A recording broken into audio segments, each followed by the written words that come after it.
kalau tidak salah. Mata kuliah ini akan kita lanjutkan ke mata kuliah praktik rekayasa bangunan sungai dan pantai. Nah, di sana, di mata kuliah itu nanti, Anda akan diberikan kasus-kasus atau Anda juga bisa memilih kasus-kasus yang ingin dibahas.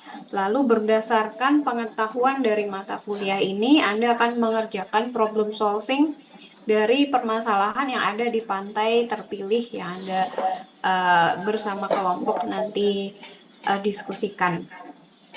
Nah, sehingga yang di sini, di semester ini, kita lebih banyak ke belajar teori, kemudian perhitungannya seperti apa, desainnya seperti apa, nanti di sana tinggal mempraktekkan.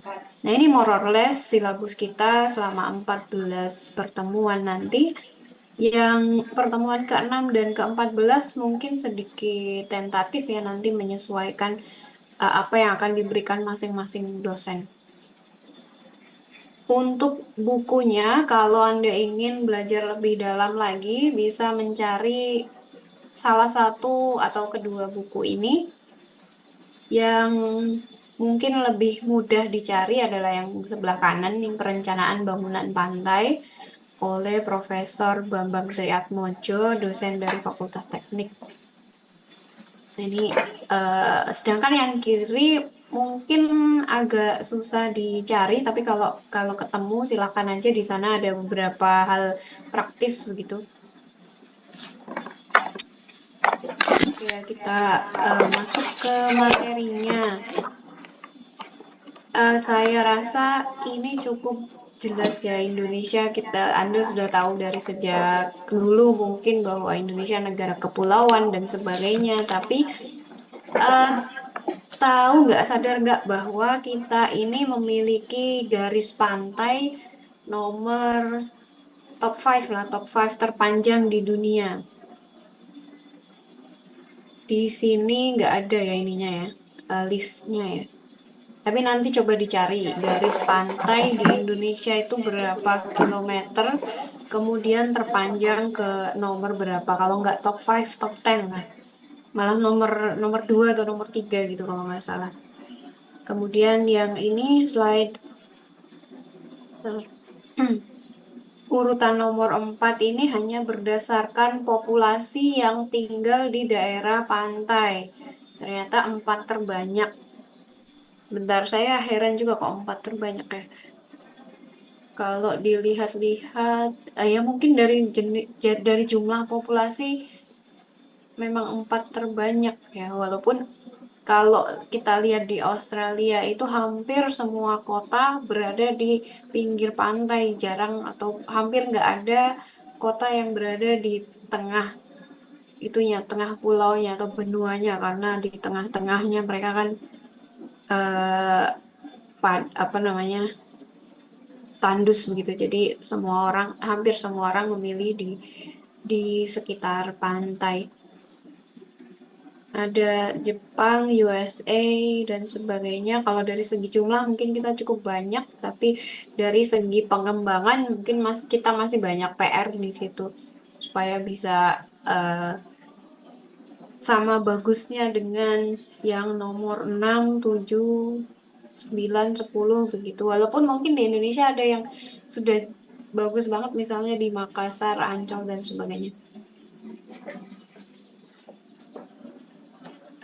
Ini apa nih? Only 15% of coastal areas around the world remain intact, according to research finding that highlight the need for rehabilitation and conservation. Oh, ini ruang buat orang-orang teknik sipil nih untuk pengembangan nih. Only 15% of coastal areas remain intact. Jadi ada 85% coastal areas yang bisa menjadi lahan kerjaan kita nih. Jadi belajarlah teknik pantai. Ini beberapa gambar yang bagus-bagus supaya menimbulkan minat kalian, dan semoga berhasil ya. Ini niat saya untuk menimbulkan minatnya. Kita punya banyak waterfront cities di dunia. Di Indonesia juga ada, Makassar. eh Ternyata kalau dilihat di malam hari cukup bagus. Ada yang dari Makassar atau enggak? Atau ada yang dari daerah lain di dekat pantai ada nggak? Coba raise hand kalau ada. Paling jauh dari mana nih teman-temannya?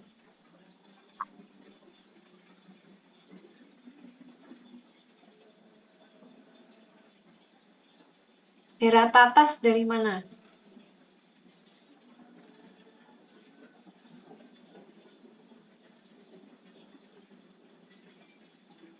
Jangan-jangan dari sekitar UGM semua ya? Ada yang dari luar pulau nggak sih? TRP 2022? Dari Jawa semua, Bu. Oke, paling jauh dari mana? Ada yang dekat-dekat pantai nggak?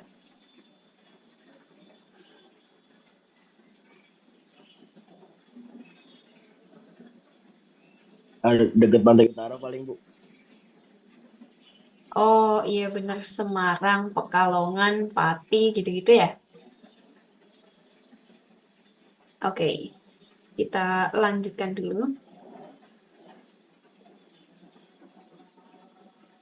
Oh ini yang waterfront cities, daerah-daerah sekitar pantai yang sudah developed.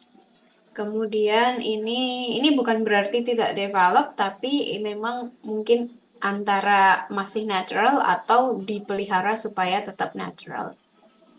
Dua-duanya oke. Dan kalau kita pengen searching foto-foto yang baik, yang bagus-bagus, saya yakin dengan sangat mudah bisa ini ya, ditemukan. Nah, kalau kita berbicara mengenai satu hal, maka selalu ada there's always two sides of a coin. Di sini kita punya potensi, tapi kita juga punya hazard. Nah, potensinya macam-macam, misalnya bisa dijadikan untuk pelabuhan perikanan, kemudian pengembangan kolam ikan, lalu airport, pelabuhan untuk apa namanya, develop ekonomi, kemudian pertahanan dan sebagainya. Tapi hazardnya juga ada. Nah, hazard hazard di sini misalnya yang paling sering disebutkan adalah erosi. Ini contoh gambarnya ya, ada eh, kawasan yang tererosi oleh gelombang, kemudian ini juga tererosi akibat gelombang ekstrim. Lalu tsunami, ini beberapa contoh case-nya. Kemudian pendangkalan, ternyata tadi ada erosi jadi masalah. Nah, lawannya erosi itu deposition atau sedimentasi. Ternyata sedimentasi di daerah-daerah yang tidak diinginkan juga masalah.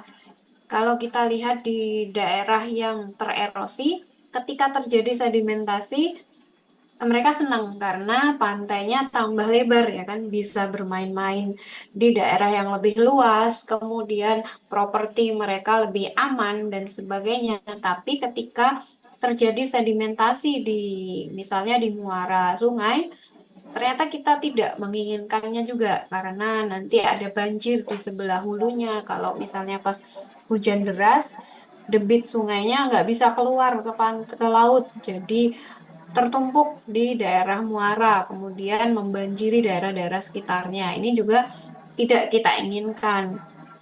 Nah, sehingga perlu kita pahami bahwa terutama mengenai sedimentasi ini bisa menjadi hal positif di lokasi tertentu, tetapi bisa jadi hal negatif di lokasi yang lain.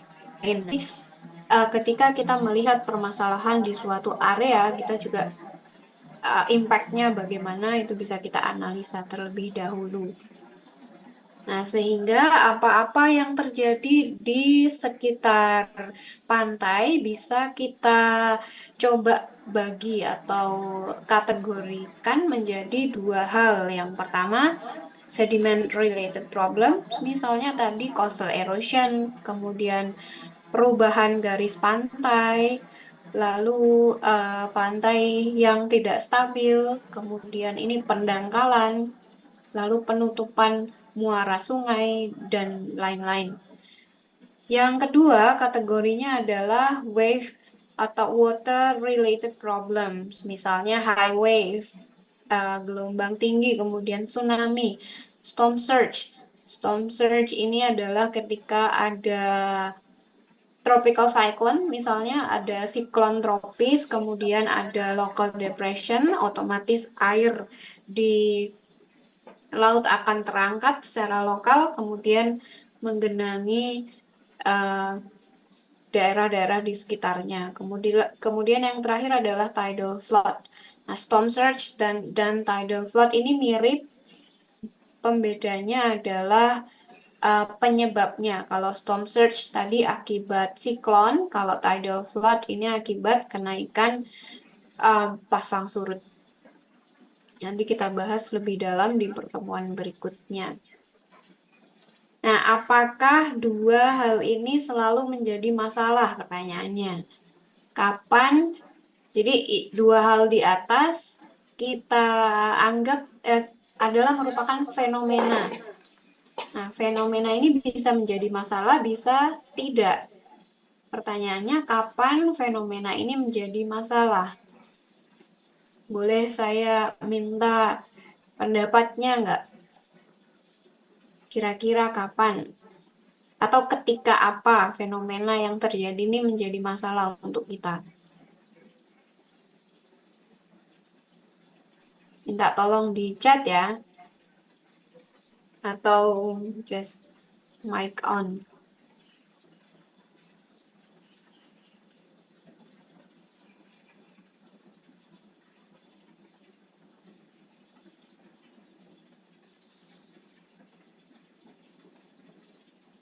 Kapan kira-kira?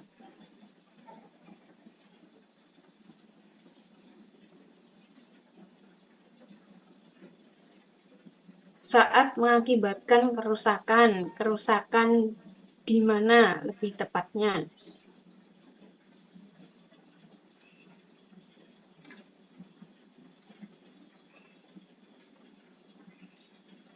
Oke, infrastruktur. Sehingga bisa kita simpulkan ketika hal tersebut tidak ada impact-nya ke kita, tidak ada yang tinggal di sana, tidak merugikan apa-apa, tidak menimbulkan kerugian suatu apapun, maka fenomena tersebut ya sudah, wong itu eh, fenomena alam natural begitu, masa nggak boleh gitu kan. Jadi kalau misalnya tidak ada apa-apa di sana ya sudah, biarkan saja. Toh nanti uh, alam akan membalance dirinya sendiri. Tapi ketika hal tersebut mulai merusak atau merugikan infrastruktur dan terutama nyawa, maka hal tersebut perlu kita perbaiki atau mungkin perlu kita mitigasi. Banjir juga sama sebenarnya. Banjir itu boleh apa enggak? Nah, kan dari dulu juga banjir itu ada, gitu kan. Ketika banjir menjadi tidak boleh ketika, bukan tidak boleh sih, banjir menjadi agak masalah di kita ketika impact-nya itu muncul secara merugikan. Oke, kalau kita, nah sekarang kita ke konsep coastal protection dulu. Kalau kita lihat mungkin pantai zaman dulu atau pantai-pantai natural sekarang, kondisinya itu sangat bagus. Kemudian karena akibat ada baik itu tindakan manusia maupun alam, uh, anyway bisa jadi lama-lama terjadi kerusakan, baik itu human activities maupun natural disaster. Kemudian tentu saja kita ingin mengembalikan kondisi yang kurang bagus menjadi bagus kembali di kedepannya. Nah, lalu di sini kita bisa melakukan beberapa opsi, misalnya ada konservasi, kemudian rehabilitasi pelindung alami. Lalu kalau alami tidak mampu, maka kita coba buat pelindung buatan atau artifisial. Nah, A, B, C ini perlu diperkuat dengan regulasi supaya A, B, C juga teratur. Kemudian, kalau kita berbicara mengenai artificial protection, kita bagi menjadi dua, soft structures dan hard structures. Yang soft structures, contoh-contohnya adalah sand bypassing, kemudian sand nourishment, lalu artificial reef. Nah, ini contoh, tiga contoh tersebut merupakan proteksi buatan yang sifatnya soft structure. Artinya tidak terlalu berbeda dengan kondisi alam. Sebagai contoh, sand nourishment. Sand nourishment ini kan kita hanya menyebar pasir di sekitar pantai. Pasir yang kita pilih juga semirip mungkin dengan pasir original di sana, sehingga ketika dihamparkan tampak menyatu begitu dan juga eh, dari sisi kalau dilihatnya tampak menyatu, tapi dari sisi teknisnya sebenarnya ada maksudnya juga. Jadi suatu pantai itu memiliki karakteristik gelombang tersendiri. Karakteristik gelombang tersebut menyebabkan karakteristik pantainya juga tersendiri. Nah, sehingga kalau misalnya kita pakai karakteristik material yang mirip dengan yang sudah ada, maka akan lebih awet begitu sand nourishment-nya. Kemudian opsi kedua adalah hard structures. Kalau soft structures ternyata kurang kurang bagus dari segi pertimbangannya. Nah, contoh-contoh hard structures misalnya groin, jetty, seawall, sea dike, breakwater, dan sebagainya. Anda mungkin pernah melihat infrastruktur pelindung pantai. Kalau pas main ke pantai, misalnya yang dekat Pantura, mungkin ada seawall atau sea dike begitu. Kemudian kalau yang di pantai selatan mungkin ada breakwater, groin, atau jetty. Berikutnya masih ada lagi regulation ya tetap. Oke, jadi ini konsep coastal protection-nya. Kemudian saya berikan beberapa contoh perlindungan pantai secara alami yang kita tidak perlu melakukan sesuatu di sana. Misalnya ada sand dune. Sand dunes ini nggak kita buat, sand dune sudah ada sendiri. Kemudian hutan mangrove. Hutan mangrove ini ya mungkin bisa kita tanami, tapi banyak juga yang memang ada hutan mangrove-nya di sana, tidak perlu ditanami. Kemudian pantai berkarang. Contoh di Bunaken atau di Gunung Kidul ada beberapa pantai yang berkarang sehingga kalau kita lihat gelombang pecahnya itu agak jauh gitu sehingga eh, di dekat-dekat pantai itu sudah banyak berkurang energi gelombangnya.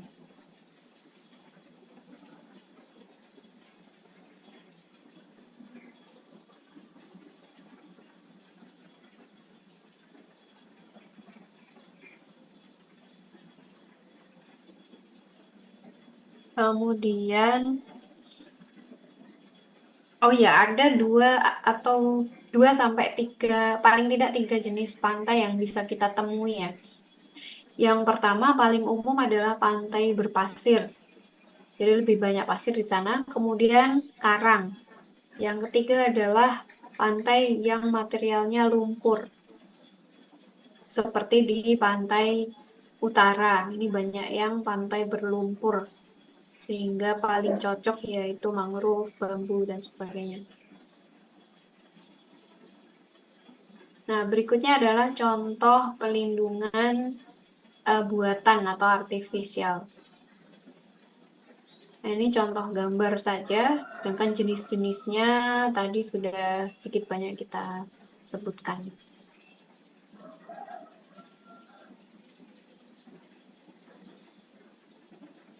Lalu kita kembali ke klasifikasi dari coastal problem dan possible structure type. Kalau kita boleh mengkategorikan permasalahan di sekitar pantai itu menjadi 4. Yang pertama adalah stabilisasi dari garis pantai atau shoreline stabilization. Kemudian yang kedua adalah backshore protection, inlet stabilization, dan harbor protection. Ini nanti sebentar saya lihat slide berikutnya ada penjelasannya nggak ya, supaya kita, oh ya, di sini aja. Oke, saya jelaskan satu persatu ya setelah ini ya. Jadi slide ini di sebuah pantai itu permasalahannya sendiri-sendiri. Permasalahannya nanti kita analisis kemudian tergolong di permasalahan yang mana? Apakah permasalahan shoreline stabilization, backshore protection, atau yang lain? Nah, kalau sudah ketemu tipe permasalahannya, lalu kita mencari enaknya tipe struktur yang yang bisa melindungi itu yang mana ya? Nah, itu ini list-listnya. Beberapa contoh list dari tipikal contoh-contoh struktur yang bisa dipakai untuk melindungi permasalahan dengan hal tertentu. Misalnya ada erosi di sebuah pantai. Kemudian eh, orang nggak mungkin milih dredging. Ini misalnya, dredging nggak cocok karena nggak di sini gitu. Nah, ini maksud dari slide yang saya tampilkan sekarang. Atau misalnya ada wave overtopping, ada banjir rob. Maka pilihannya ya ini, seawall, sand dune, revetment, sea dike, dan sebagainya. Kalau ada banjir rob, kemudian dikasih detached breakwater, oh nggak nyambung. Nah itu nanti Anda bisa menengok lagi ke sini ketika ketemu permasalahan. Nih, kalau masalahnya A, enaknya strukturnya apa ya, gitu. Oke, satu persatu ya. Tadi dari shoreline stabilization. Nah, untuk memahami hal tersebut, saya tampilkan lagi gambar yang menurut saya menarik untuk membantu menjelaskan konsepnya. Nah, jadi semua hal yang dekat dengan air sifatnya adalah dinamik karena air itu senantiasa dinamik juga. Nah, karena sifat air, apalagi gelombang, kalau hanya air diam saja kan statis. Kemudian kalau ada gelombang, maka dia akan mulai dinamik. Nah, karena gelombang tersebut sifatnya dinamik, maka semua hal di dekatnya ikut menjadi dinamik juga. Nah, oleh karena itu, kalau kita lihat, by the way, saya udah lama nggak pakai Zoom tuh, cara coret-coretnya gimana sih ini?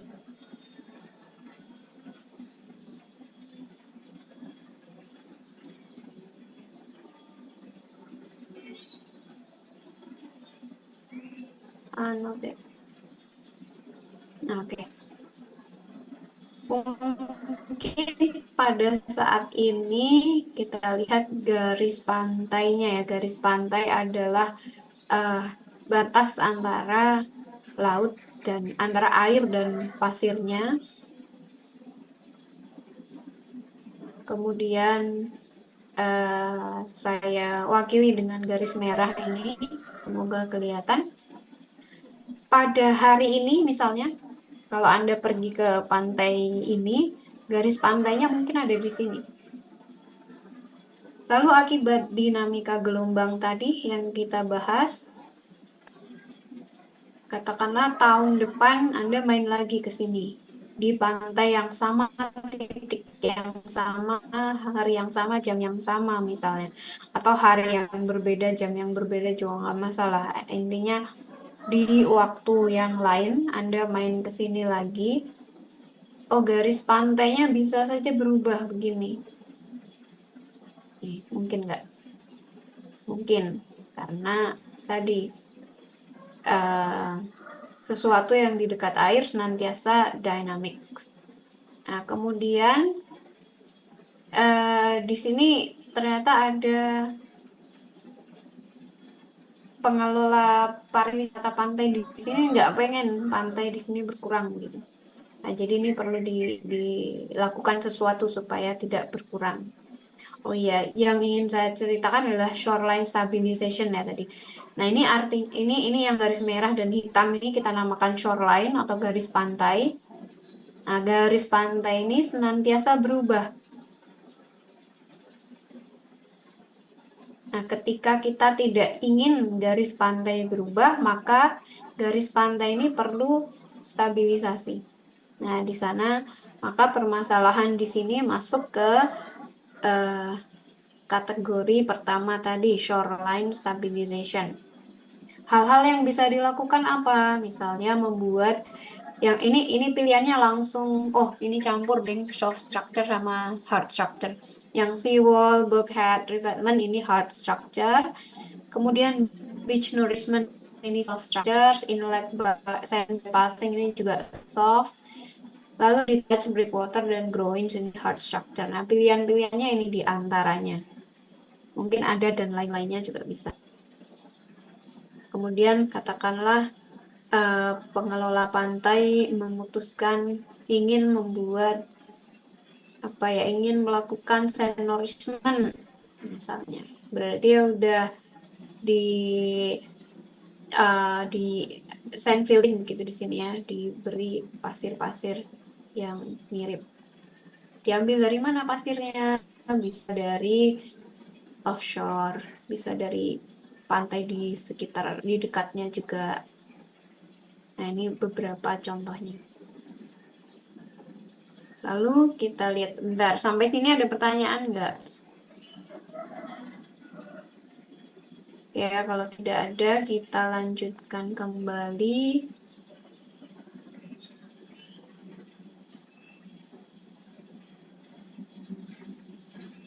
Berikutnya adalah mouth and sediment. Permasalahan kedua yang kita tulis tadi backshore protection ya. Tapi yang river mouth tadi adalah permasalahan ketiga, inlet stabilization. Saya jelaskan dulu.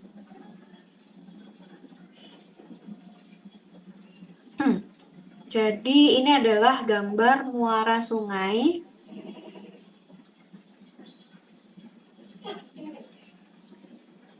Ini sungainya mengalir ke sana, kemudian di sini pantainya tentu saja. Sorry, lautnya. Nah, sungai itu dari hulu, hilirnya bermuara kan ke laut. Nah, dari hulu selain membawa air, dia juga membawa sedimen. Jadi das itu bisa tererosi, kemudian sedimennya diangkut menuju ke laut.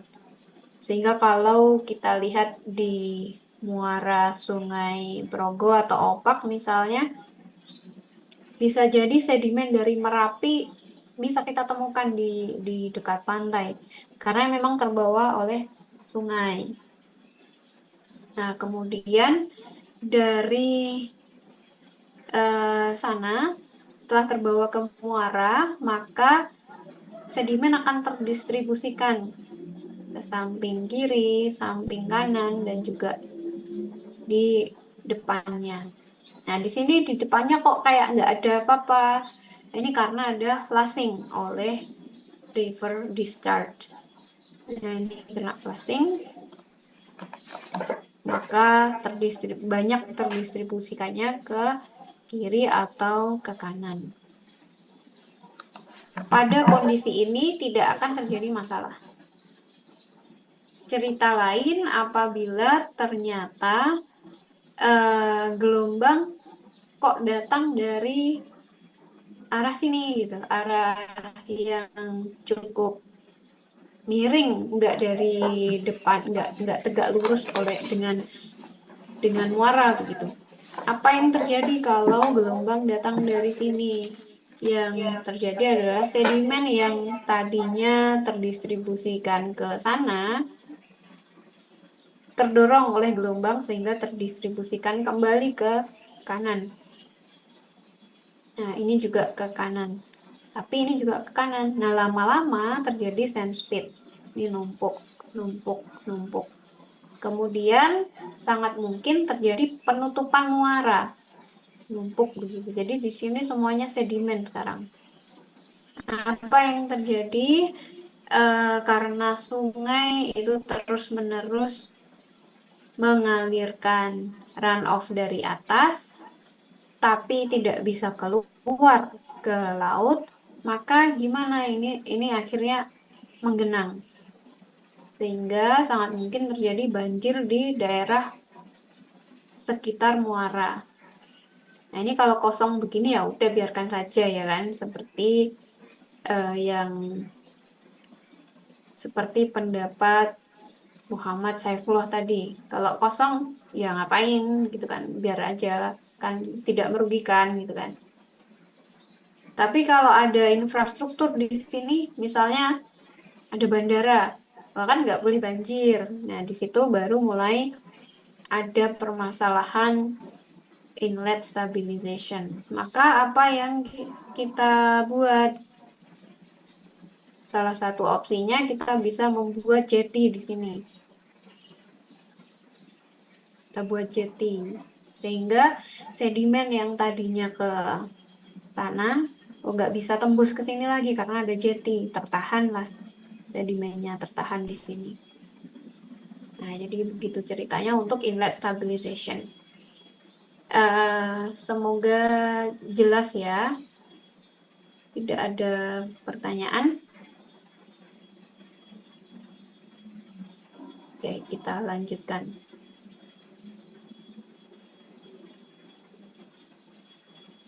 Kita lanjutkan. Ternyata slide-nya minta pembahasan tentang watershed. Nah, watershed ini sebenarnya akan kita bahas nanti siang di mata kuliah analisis hidrologi dan drainase, tapi nggak apa-apa. Saya kasih teasernya dulu. What is a watershed? A watershed is the area of land that channels rainfall and groundwater to a common outlet, such as a gut and then to the sea. Yang sudah sedikit belajar, oh sebentar, kayaknya di bahasa Inggris kita sudah sedikit membahas tentang das ya, watershed gitu ya. Kalau misalnya ingat, jadi watershed atau daerah tangkapan air, daerah aliran sungai, ini merupakan daerah yang dibatasi oleh bukit-bukit sehingga menjadi pembatas. Kalau ada hujan turun di titik tertentu, dia akan lari ke sungai yang mana? Nah, itu adalah batas watershed. Nah, tadi kita jelaskan bahwa watershed selain membawa aliran air, juga membawa suplai sedimen ke pantai.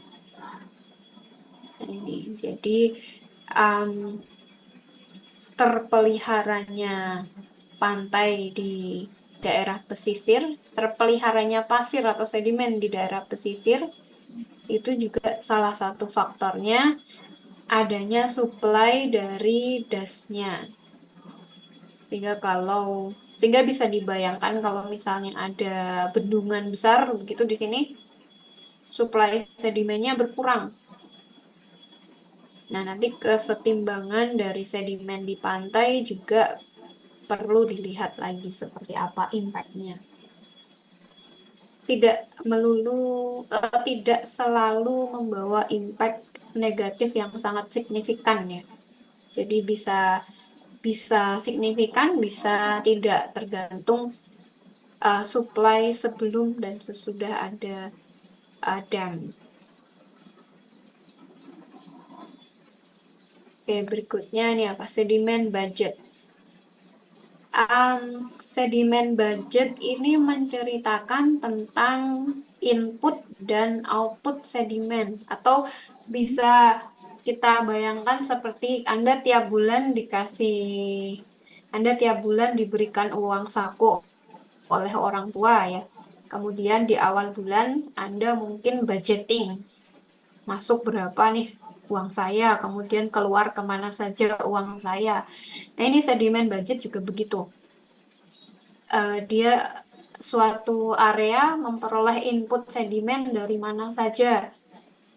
Kalau dompet Anda misalnya ada dari orang tua, part-time, saudara misalnya.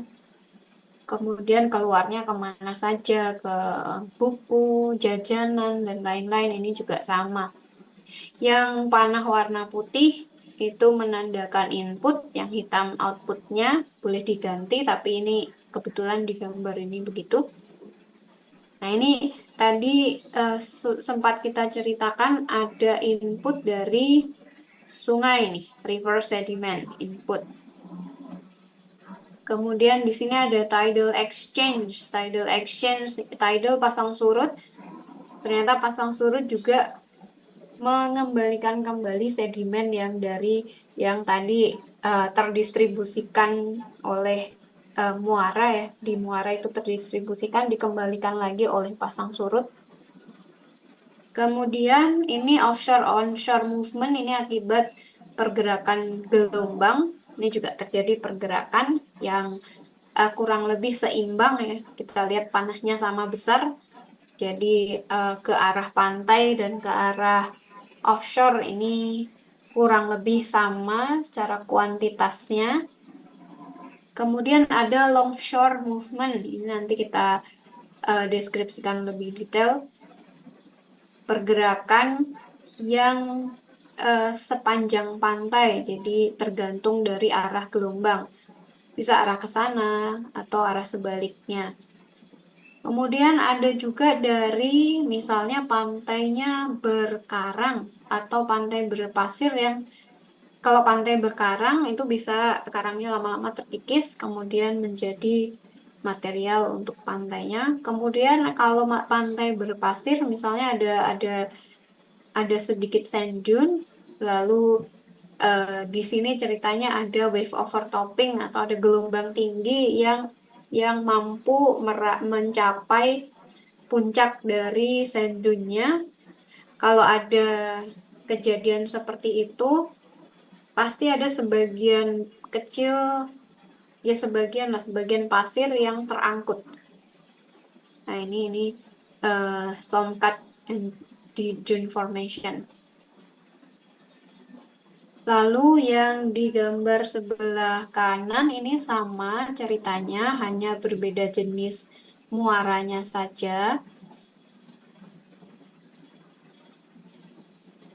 Tapi intinya sama ya, pergerakannya dari mana saja begitu.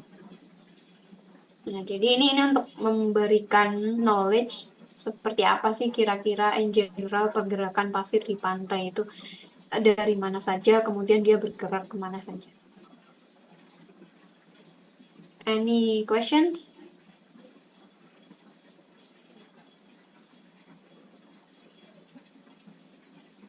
Oke, kalau belum kita lanjutkan lagi.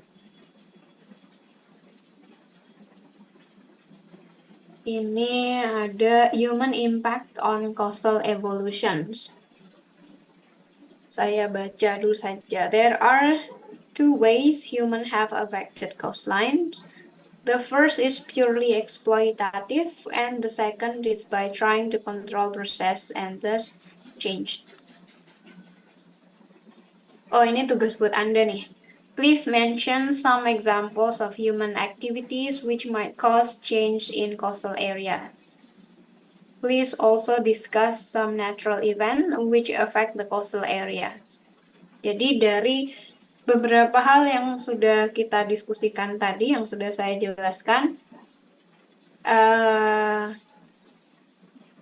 saya minta tolong coba bisa nggak sebutkan beberapa contoh-contoh aktivitas manusia yang mungkin menyebabkan perubahan di daerah pesisir.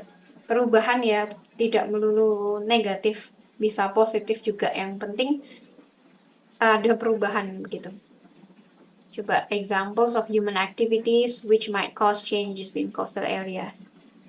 Could you please mention if you have any idea? Atau natural events juga bisa.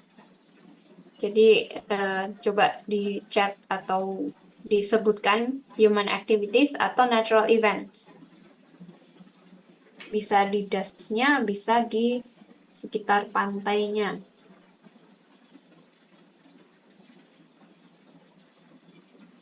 Kayak ada reklamasi.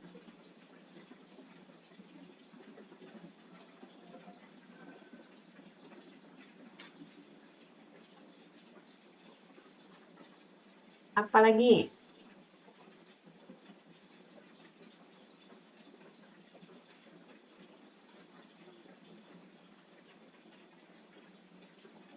Tsunami. Oke, natural event. Apalagi nih?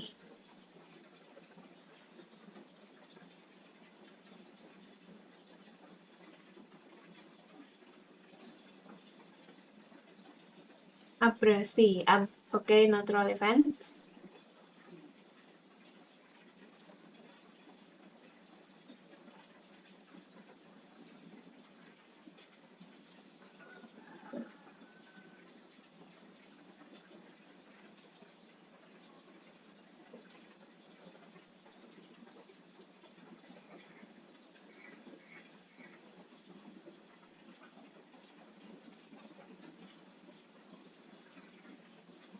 Coba yang human activities. Tadi saya sedikit sebutkan juga nih.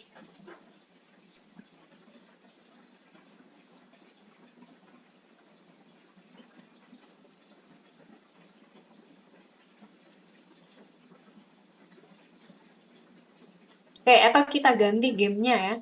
Gamesnya kita ganti, saya akan menyebutkan beberapa aktivitas. Tolong vote-nya gimana? Bisa resign atau apa?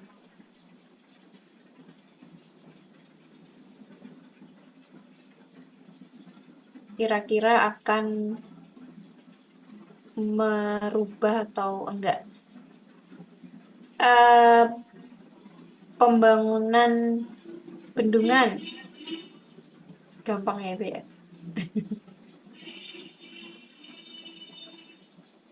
Pembangunan bendungan bisa merubah coastal areas enggak?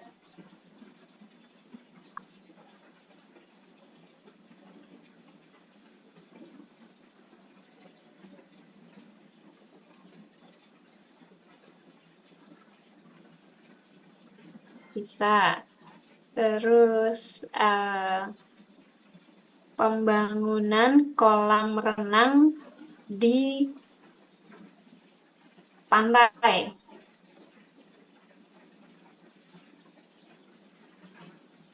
Bisa.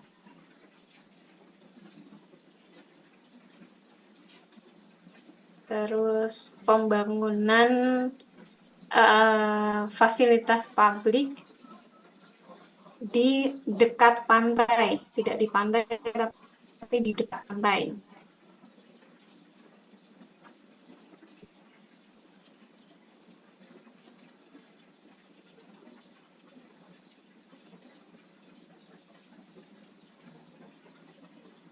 Fasilitas publik besar misalnya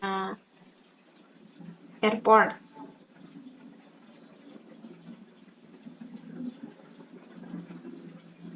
Kemudian penggundulan hutan, ada pengaruhnya nggak?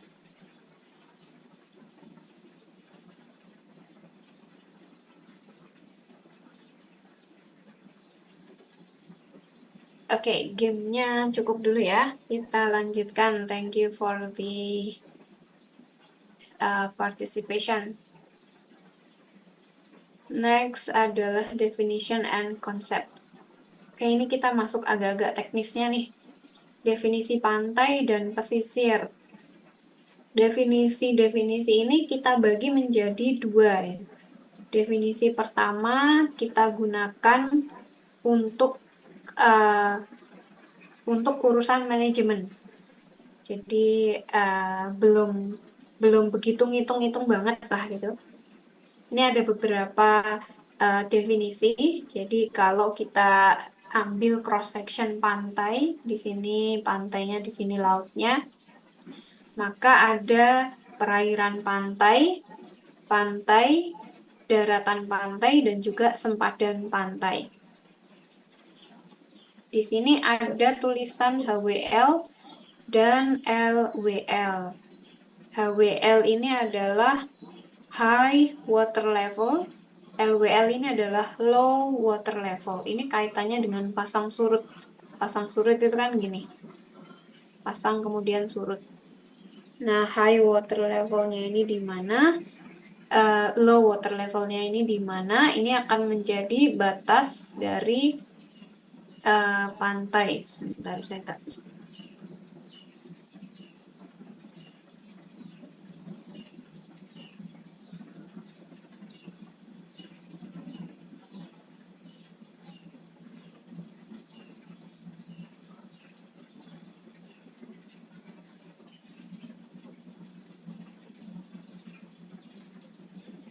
Oke, kembali ke sini ya.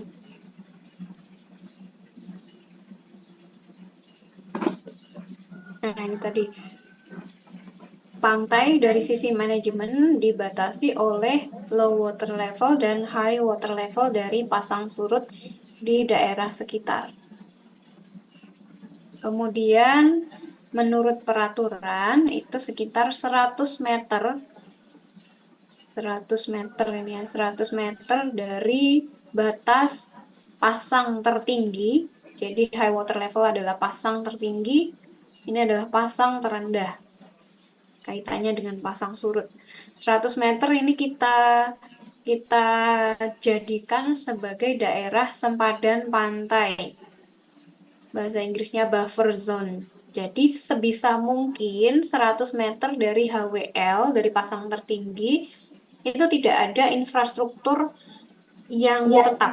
Jadi tidak ada rumah permanen, tidak ada fasilitas publik permanen dan sebagainya. Fungsinya apa ini? Fungsinya untuk sebagai daerah kalau misalnya ada gelombang tinggi. Nah, ada gelombang tinggi pasti 100 meter ya mungkin ya bukan pasti ya mungkin 100 meter dari HWL ini akan terkena dampaknya. Atau kalau misalnya ada abrasi, maka pergerakan shoreline ini kurang lebih ya ada di sini lah maju mundurnya pantai. Sehingga 100 meter ini kalau di sungai kan ada sempadan sungai. Nah, di pantai juga ada sempadan pantai. Sebagai daerah kalau ya daerah sebagai angka aman lah begitu mudahnya apa namanya definisinya. Daerah yang dipakai untuk buffer zone sebisa mungkin tidak ada fasilitas publik yang misalnya rumah permanen atau apa di situ. Kalau ya kebanyakan sih sekarang ya warung-warung yang tidak permanen itu ya. Tapi biasanya di sekitar pantai pasti sudah ada pengumuman bahwa 100 meter dari HWL itu tidak boleh dibangun sesuatu karena alasan safety dan sebagainya. Kemudian ada pesisir, daerah darat tepi laut yang masih mendapatkan pengaruh laut, misalnya pasang surut, intrusi air laut, dan angin laut. Nah, intrusi angin laut ini kan, kalau Anda belajar mengenai groundwater, kan ada water table ya, water table begini misalnya. Nah, air laut karena tanah atau sedimen itu juga ada pori-porinya, maka air laut ini bisa mengintrusi ke sana sehingga apa namanya water table dari air tawar itu bisa mundur. Dan kalau kita ngambil air sumur di sekitar sini, mungkin rasanya kayak rada-rada payau begitu ya. Karena ada campuran dari air lautnya juga. Oke, kita lihat slide berikutnya. Ini contoh saja, contoh dari profil melintang daerah pantai. Ada muka air rendah, muka air tinggi, kemudian daerah pantainya yang landai, semakin ke sana ada yang daerah curamnya, ada bermnya, lalu baru sand dune dan nanti pemukiman dan lain sebagainya. Ini contoh saja, salah satu cross section. Nah, ini tadi yang sudah kita jelaskan. Kemudian ini definisi yang kedua. Tadi kan disebutkan definisi pantai kita bagi jadi dua. Yang pertama adalah untuk urusan manajemen. Yang kedua ini untuk urusan teknik pantai. Untuk urusan hitung-menghitung. Ini urusan kalian, urusan kita bersama nih. Coastal area, cross sectionnya kita bagi menjadi beberapa definisi. Yang pertama kita mulai dari offshore dulu ya. Kita mulai dari eh, laut lepas. Gelombang itu terbentuk di laut lepas, kemudian merambat menuju ke pantai. Nah, di ketinggian tertentu, gelombang akan mengalami pendangkalan, shoaling. Gelombang akan eh, berubah bentuk, begitu. Transformasi gelombang akan kita bicarakan di pertemuan berikutnya, tapi di sini saya jelaskan dulu. Setelah merambat dari lepas pantai menuju ke pantai, di kedalaman tertentu tadi dia akan menjadi lebih pipih, sehingga akan ada gelombang pecah. Nah, kalau Anda sering main ke pantai, ada ombak gelombang pecah begitu ya. Ini daerah tersebut kita namakan sebagai breaking zone. Daerah di mana gelombang mulai pecah. Nah, daerah gelombang pecah itu tidak hanya satu garis, dia gelombang pecah, mulai pecah, kemudian menjalar lagi, pecah lagi, dan sebagainya. Nah, ini adalah breaking zone. Kemudian dari breaking zone sampai ke pantai, itu kita namakan surf zone atau near shore zone. Nah, lalu di eh, setelah daerah gelombang pecah itu selesai, udah nggak ada lagi gelombang, nggak ada lagi gelombang yang pecah, sampai menuju ke pantai ini kita namakan foreshore. Nah, jadi nanti ketika uh, kita menyebutkan near shore zone, maka sebagai yang sudah belajar teknik pantai ini kita harus langsung mengasosiasikan, oh berarti yang antara garis pantai sampai ke daerah gelombang pecah. Kalau mungkin ada saudara yang kerja di lepas pantai begitu, di offshore, nah itu artinya daerah-daerah yang sudah lebih jauh dari gelombang pecah. Jadi gelombangnya belum belum mulai pecah, artinya energinya masih lebih besar di sana, di daerah offshore. Karena proses gelombang pecah ini juga sekaligus dengan proses disipasi energi dari gelombang. Jadi di daerah surf zone, energinya sudah lumayan banyak berkurang. Nah, lebar dari surf zone ini bermacam-macam, tergantung dari kemiringan pantai, satu, kemudian tinggi gelombang di daerah tersebut, dua, dan lain sebagainya. Terutama karena faktor utamanya karena dua hal tersebut, kemiringan pantai dan tinggi gelombangnya. Nah, lalu ada daerah swash zone. Swash zone ini sekitar pantainya, beach dan coast-nya. Nah, ini semuanya merupakan pengertian coastal areas yang akan kita manfaatkan untuk keperluan hitung-menghitung. Nah, ini yang perlu kita pahami di luar kepala mungkin ya. Nah, terus slide ini lumayan penting nih. Lumayan penting untuk kita pahami bersama-sama. Terutama kita lihat langsung ke gambarnya saja. gambar ini ya. Kalau kita lihat dari dari foto udara atau dari Google Earth juga bisa. Gelombang pecah, kalau kita lihat dari atas, itu bentuknya yang mulai ada warna putih-putih seperti ini.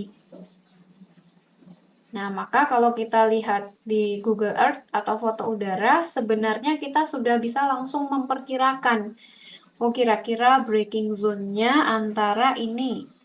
Pas dia mulai pecah sampai kira-kira pecahnya mulai banyak berkurang. Jadi coba kita oret-oret kembali. Ini adalah daerah breaking zone. Kemudian sampai sini adalah surf zone. Lalu di sini foreshore tadi. Nah, sampai sana ini beach, ini coast. Nah, seperti itu ya. Jadi nanti kalau ada yang nanya, kira-kira daerah breaking zone-nya di mana? Nah, nanti kalau Anda pergi ke pantai langsung, Anda juga langsung bisa melihat pecahnya di mana sih. Kalau hanya lihat dari foto udara, Anda juga bisa memperkirakan jarak dari garis pantainya kira-kira berapa ya. Nah, ini kan Anda bisa mengukur. Kalau tidak ada foto sama sekali, terus gimana? Nah, itu baru pakai hitungan. Tapi sekarang kan foto bisa didapatkan dengan sangat mudah ya. Jadi, ya walaupun ada, oh ya, warningnya adalah begini. Foto itu kan hanya diambil pada satu waktu. Sedangkan gelombang itu terjadi dalam satu tahun secara dinamik. Ada musim gelombang tinggi, ada musim gelombang rendah. Jadi, foto atau capture Google Earth itu hanya bisa mengetahui jarak gelombang pecah pada musim tertentu, pada hari tertentu, saat tertentu. Kalau fotonya diambil di tanggal yang berbeda, oh bisa jadi ada di sini.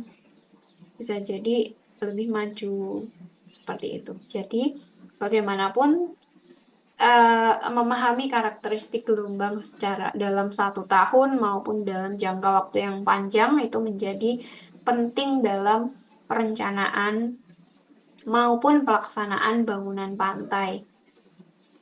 Kalau untuk perencanaan nanti kita perlu data 10 tahunan. Kemudian kalau untuk pelaksanaan kita perlu tahu juga musim gelombang tingginya kapan, gelombang rendahnya kapan. Kalau pada saat musim gelombang tinggi, kita bisa meningkatkan K3-nya, misalnya safety-nya harus bagaimana. Lalu apakah kita berani sampai ke jarak berapa dari bibir pantai, begitu dan sebagainya. Sehingga karakteristik gelombang perlu nanti Anda perlu belajar bagaimana sih mengenali karakteristik gelombang di suatu daerah. Nah, sedangkan yang bagian kiri ini silahkan bisa dibaca sendiri nanti ya. Oke, sampai sana ada pertanyaan?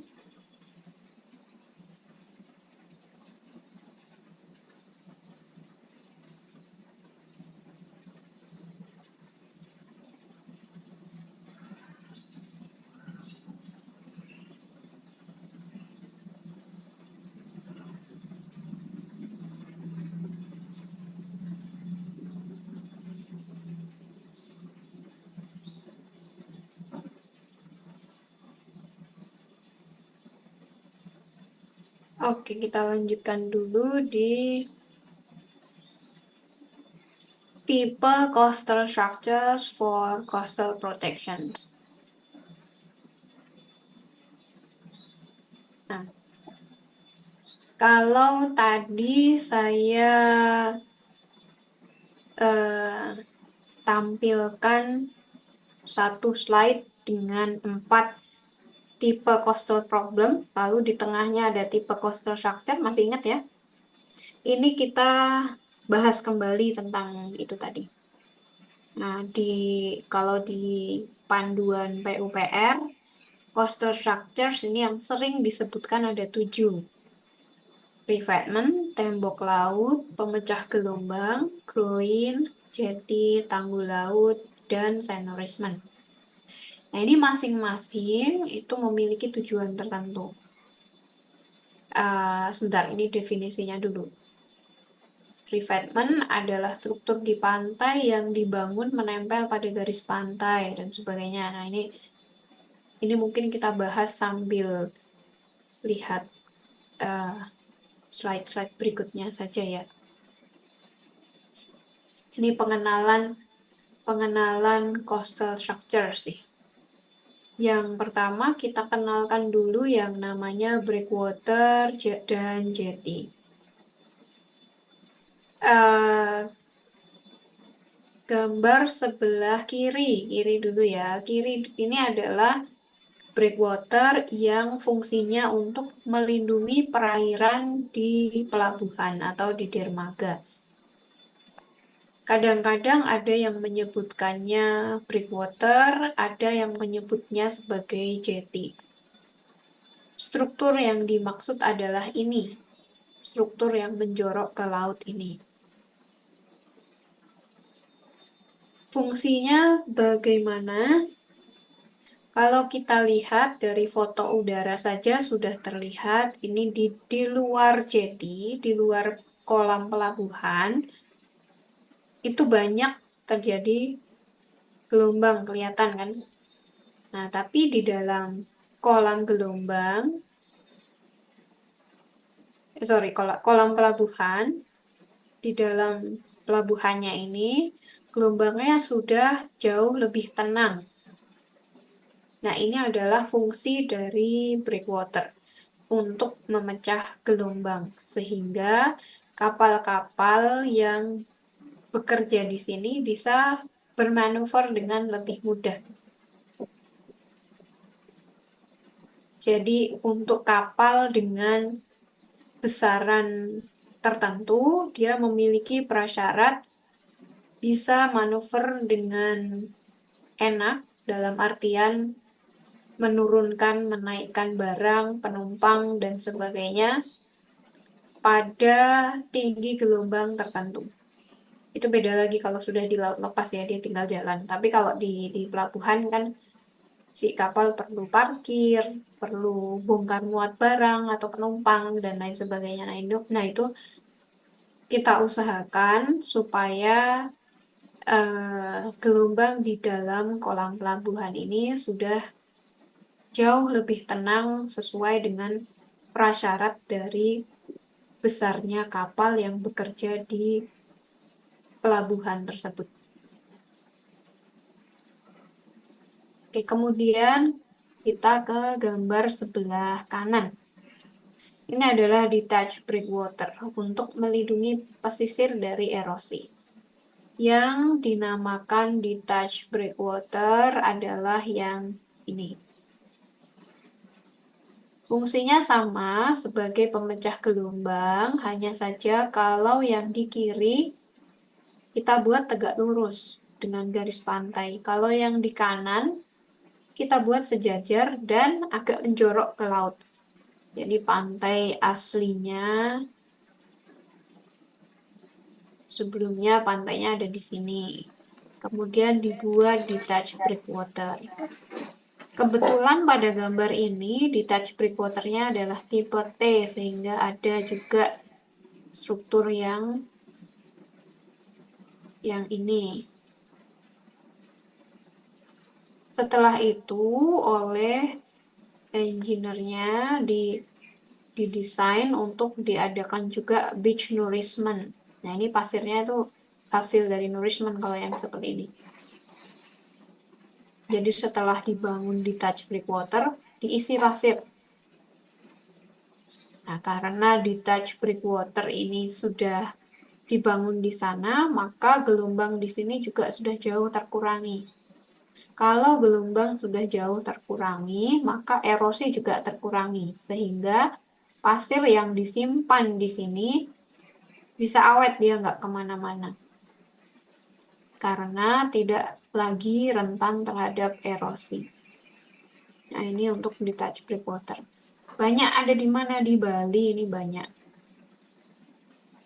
Kapan-kapan kalau piknik ke Bali mungkin tidak di semua pantai, tapi ada beberapa.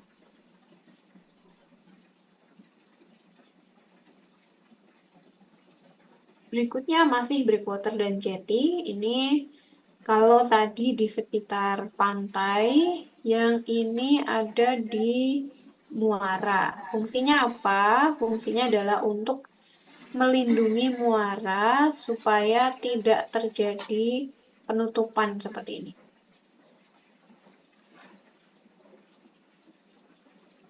Yang di slide sebelumnya sudah kita gambarkan ya ini. Ini gambar proses konstruksinya saja.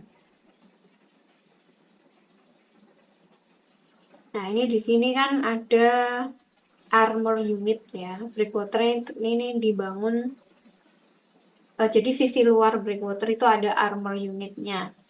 Salah satu tipe armor unit adalah tetrapod. Ini kalau kita lihat lebih dekat, bentuknya seperti ini. Ini adalah tetrapod di muara Sungai Bogowonto yang paling ringan, paling kecil. Nah, kalau nggak tahu kelihatan apa nggak dari sana, di sebelah saya ini ada gambar. Ini adalah tetrapod yang mereka buat. 4 ton, 7 ton, 11 ton, 13 ton. Nah, prototipe yang ini, yang kita foto di belakangnya ini adalah yang 4 ton, yang paling kecil. Anda pernah ketemu Pak Sulaiman ya? Pak Sulaiman ini tinggi, nah tetrapodnya sekian tingginya. Ini 4 ton. Nah, nanti tetrapod yang ini dibuat banyak lalu disusun-susun di sini.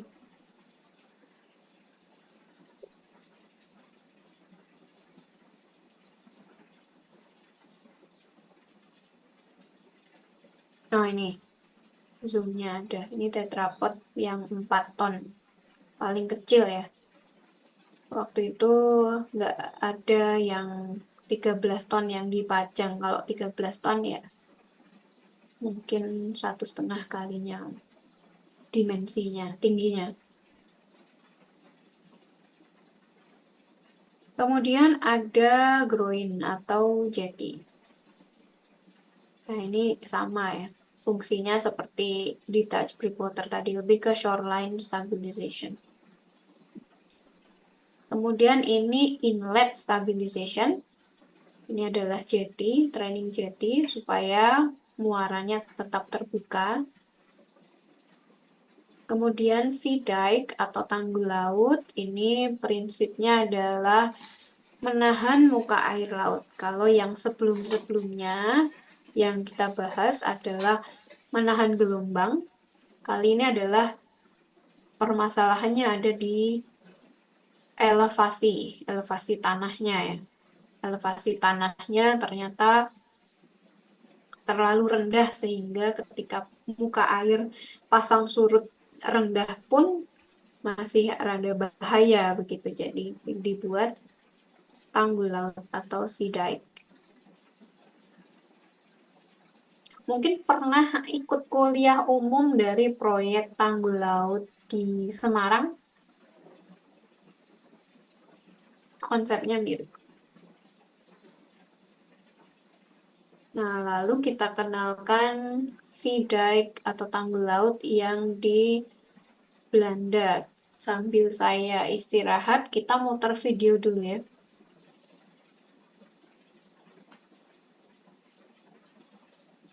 The Dutch have a saying, God created the world, but the Dutch created the Netherlands. Today we will see why.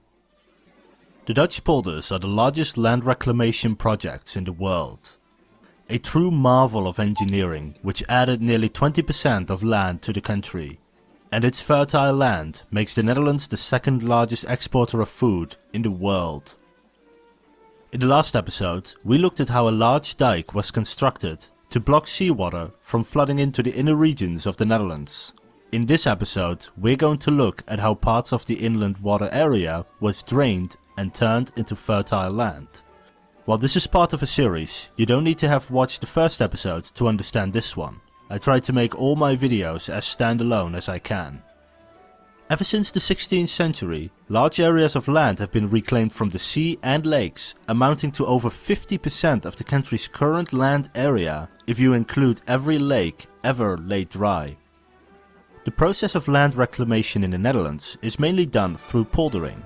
It is the process of draining water from a lake or by placing dikes around an area of water and then draining it until you are left with fertile land. And this is what Lely proposed.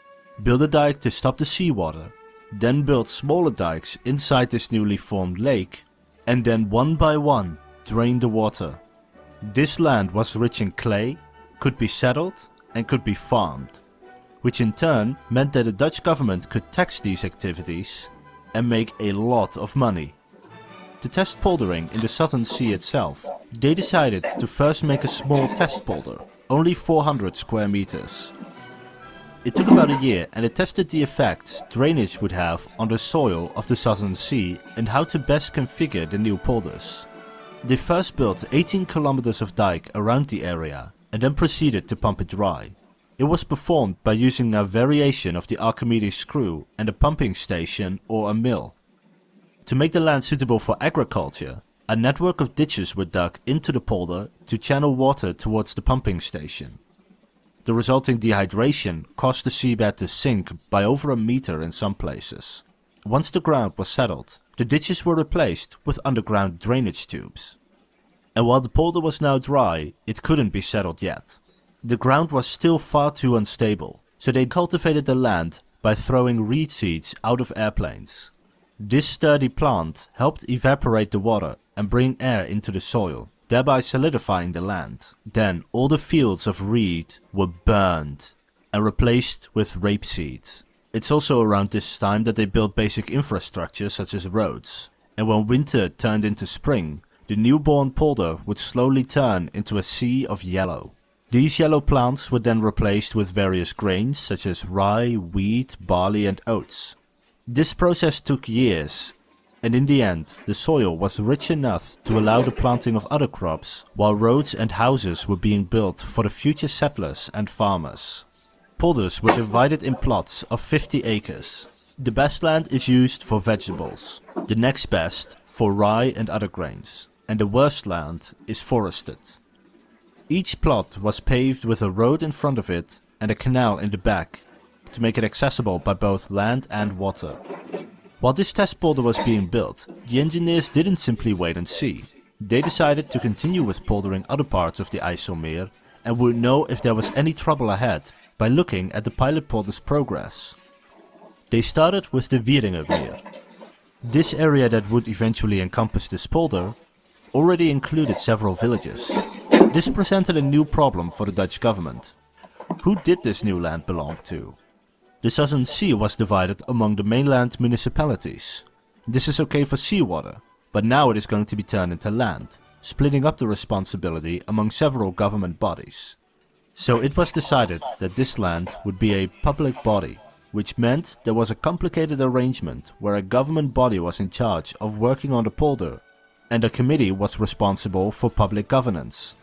As the polder became more populated, its people demanded representation in politics, and so it became its own municipality on July 1st, 1941. The next polder is the Noordoostpolder or the Northeast Polder. Here too, they first built dikes around the area they wanted to lay dry and then pump out all the water. Cultivate with simple seeds to strengthen the ground, then continue with different plants until you can build roads and farms and eventually begin cultivating the land. There were two major events related to this polder, however. The first is that most of its construction occurred under German occupation. At first they let the work continue unhindered, as the Germans wanted to create a polder of their own in Germany. But as the war turned worse for the Germans, they began to raid the polder for people in hiding. Workers were deported, and before losing the war, they blew up parts of the dike and partially flooded the land. Luckily this damage was repaired quickly and the water was drained within a few weeks. The second major occurrence was something unexpected. You see, the polder is connected to the land, but the polder is located a few meters lower than the mainland. So groundwater would flow from the mainland into the polder, and then from the polder it would be drained into the Southern Sea. This meant that the mainland soil was now deprived of water and far less fertile. So to solve this problem for the next polder, they left a string of water surrounding the new polder. This new polder was called Flevoland, which was named after the Roman name for an ancient lake in that area. It roughly means land of the stream. But because this polder was surrounded by water, they needed a much longer dike. A 90-kilometer long dike was constructed for the eastern section of Flevoland. Work began in 1951, but 2 years later, a massive flood hit the south of the Netherlands, a region which was unprotected from modern dikes. This was the largest natural disaster to strike the Netherlands in its entire history. This event created tens of thousands of refugees, and construction on Flevoland halted until they could get the south up and running again. And these refugees needed a place to stay. Many of them were farmers, and many were given plots of land in the new polder. And when the south was finally safe again, many opted to stay in the new polder. But Flevoland wasn't ready yet. Work on the polder soon continued again, and it was finished in 1957. And it was decided to build a city, which would function as the regional commercial and managerial capital for Flevoland and the northeast polder. This city would be called Lelystad, after the man who laid out the plans for this prestigious project.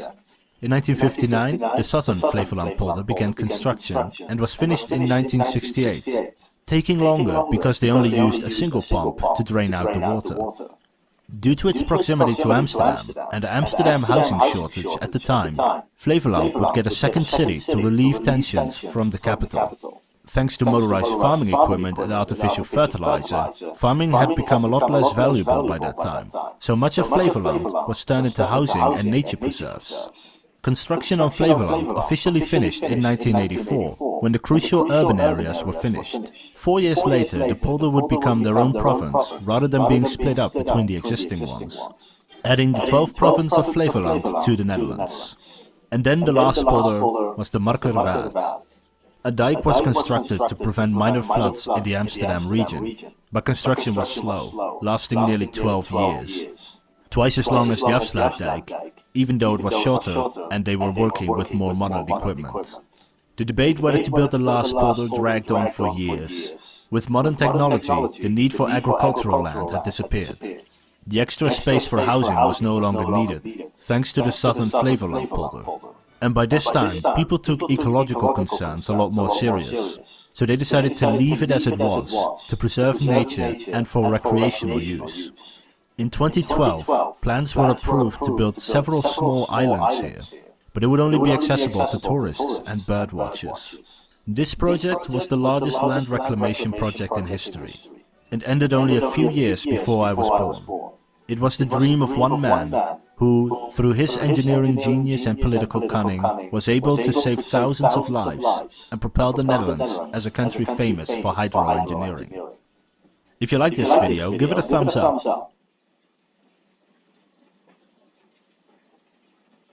Oke, itu tadi mengenai salah satu kemajuan bidang teknik pantai yang sudah lama sekali dipraktekkan di The Netherlands ya.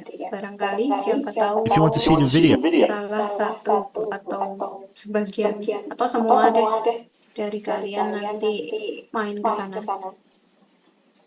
Entah itu kuliah, wisata, kerja bahkan atau urusan lain terserah ya. Anyway, tadi banyak dibahas mengenai tanggul laut di Belanda ya. Bagaimana dia membuat tanahnya sendiri, memperlebar negaranya dengan cara polder-polder system, sedikit demi sedikit, lama-lama menjadi banyak gitu. Anyway, kita lanjutkan lagi mengenai jenis-jenis coastal structures yang lain. Ini adalah revetment. Kalau sudah belajar DPT itu dipelajari di mekanika tanah yang nomor berapa di mata kuliah geoteknik yang mana ya? Dinding penahan tanah. DPT. Ini konsepnya mirip dengan DPT. Perhitungannya juga sama dengan DPT. Tanahnya stabil di kemiringan berapa dan sebagainya. Ini adalah, ya intinya ini sebenarnya DPT sih, dinding penahan tanah yang ada di pinggir laut. Berfungsi lebih banyak ke proteksi tanahnya, biar dia nggak longsor begitu. Kemudian seawall yang untuk high wave. Kalau di pantai utara mungkin banyak disebutkan tanggul laut atau tembok laut dengan istilah yang interchangeable ya. Tapi sebenarnya kita bedakan antara sea dike dan sea wall. Kalau sea dike itu yang tadi yang tanggul laut, fungsinya untuk lebih ke elevasi muka air, sedangkan yang sea wall lebih ke gelombang, baik itu gelombang tinggi biasa maupun gelombang tsunami. Maka dari itu sea wall bentuknya kebanyakan ada lengkungnya begini, supaya untuk menangkap gelombang, untuk mengembalikan gelombangnya ke laut kembali. Kita lihat aja. This is an example of hard engineering for coastal defences at Burnham-on-Sea in Somerset. You'll see textbooks such as. Nanti detailnya dilihat sendiri ya, barangkali ini saya lupa apakah di dalam videonya sempat ada gelombang sampai sini atau enggak. Jadi ini tuh intinya, nanti kalau gelombang ke sini dikembalikan lagi ke sana, sehingga overtopping yang ke sini sangat minimal. Konsepnya begitu. Nah, kemudian ada seawall yang untuk tsunami. Nah, kalau yang untuk tsunami, maka seawall-nya jauh lebih tinggi daripada seawall yang biasa. Kita lihat di sini kalau orang ini tingginya 1,7 saja atau 1,6, maka kira-kira ya berapa kalinya nih? 1, 2, 3, 4, 5 kali orang ini, 6 meter lebih gitu ya. Ini ada di Jepang. Kemudian sand nourishment, ini banyak ada di Bali, di Florida, Amerika, dan lain sebagainya. Ini mereka membuat semacam detached breakwater, jadi ada banyak pocket beach yang dibuat, kemudian diisi dengan pasir, lalu sudah selesai, dibiarkan saja.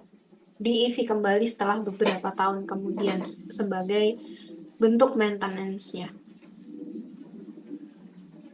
Lalu ini juga sand nourishment yang di Miami.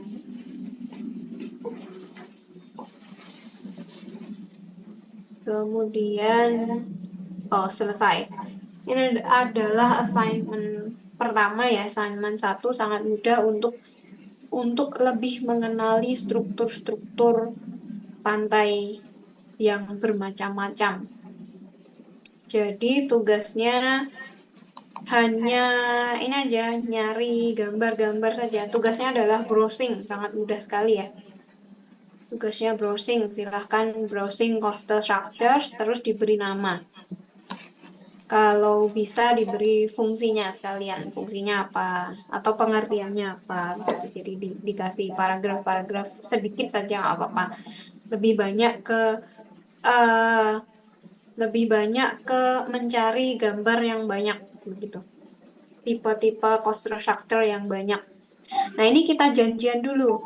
Janjian apakah due date-nya ini bisa nanti malam atau mau dimundurin. Silakan, saya beri kesempatan untuk bargaining, untuk menawar. Anda mau diberi due date kapan? Nah, ini contoh tabelnya ya, nanti namanya apa, dikasih brief description sedikit saja, nggak apa-apa, dikasih gambar, terus di paste link dari browse-nya. Nah, silakan. ada tawaran atau enggak? Kalau tidak ada, tonight saja. Gimana? Apakah kita sepakati nanti malam?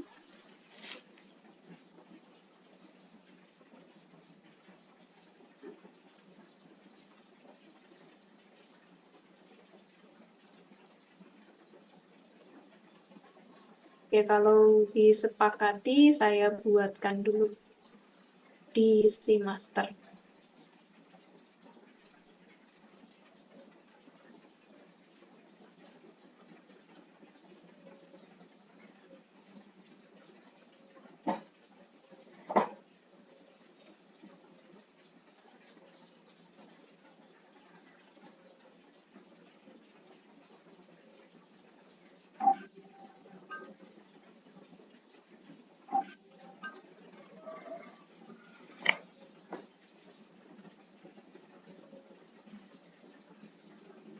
Iya, 2, 3, 5, 5, 5, 5 adanya pilihan di si master.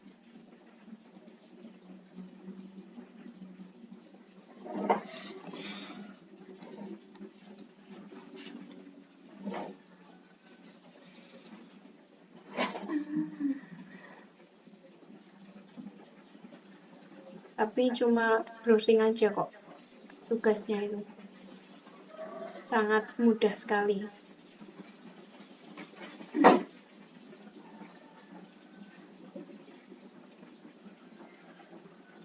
Tujuannya adalah supaya lebih banyak mengenali hal-hal yang mungkin belum saya sampaikan di sini tadi. Tipe-tipe coastal structure yang belum.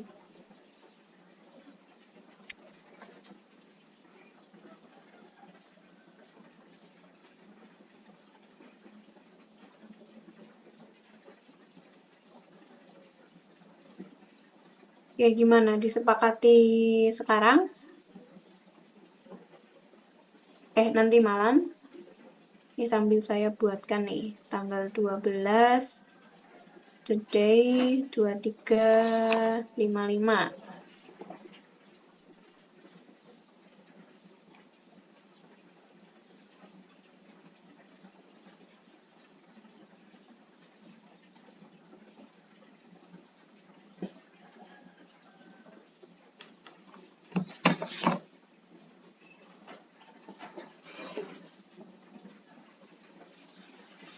Oke ya, nggak ada yang mengusulkan deadline lain ya. Ini saya berikan.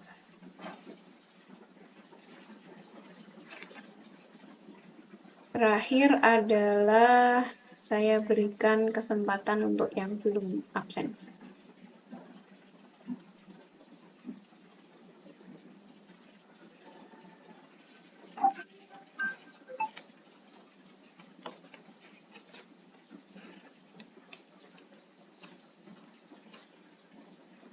Mungkin saya tutup dulu kuliahnya. Ada pertanyaan atau tidak? Maaf Bu, tadi belum untuk absen Bu. Iya, saya tutup dulu. Saya tutup dulu. Ada pertanyaan atau tidak? Kalau tidak ada, saya tutup kuliah hari ini sambil saya berikan kesempatan bagi yang belum absen. Sampai ketemu minggu depan di kelas ya offline. Sebentar, ya, insya Allah offline. Kalau online nanti saya berikan pengumuman berikutnya. Wassalamualaikum warahmatullahi wabarakatuh.